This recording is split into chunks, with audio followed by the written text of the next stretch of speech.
जगन्नाथ जय माता जी मु सुशांत आपण मानकु एक नुआ मिनी ब्लॉग रे स्वागत जनाऊँगी।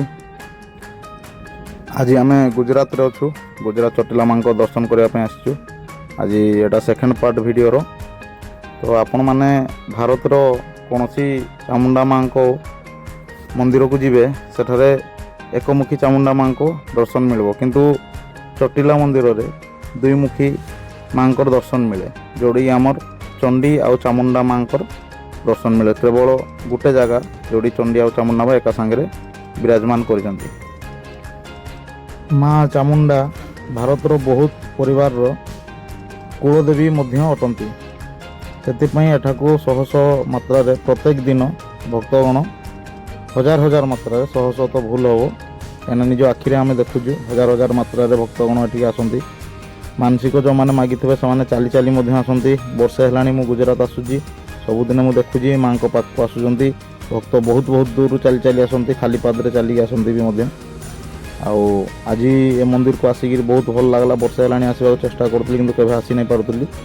माँ को देखिक मन एति भरीगला माने भर नहीं मन जे ना बारंबार आसिक देखा मन हो बुली बुली आसूँ। सिक्यूरीटी वाला खेदी दौन मत कि पुणी बुलिक आसिक आउ थे माँ को दर्शन करके जाऊँगी। आटा उपर भागरे आम अच्छु एवं तल भाग को जाऊँ मंदिर गहिर भागरे भी माँ को किसी मूर्ति अच्छी जहाँ को आम दर्शन करने जाऊँ। अलग अलग माँ को मूर्ति अच्छी, सब माँ को अलग अलग माने ना थी, समस्त ना तो मुझे जानी आउ हिंदी रे भी लिखाही सब ना गुड़ा आप पढ़ी पार्टी पढ़ु। आउ दर्शन भी तले करदेली। आठी नड़िया धूपकाठी किसी माने जलेबार ये ना आम भूल धरिकी पड़े आसलु प्रसाद, जो किसी एलाउ ना बाहर जाकि नड़िया फटे पारे कि आप धूपकाठी जहाँ जलेबार अच्छी बाहर जाकि जलेबे। मंदिर भितर किसी एलाउ नहीं।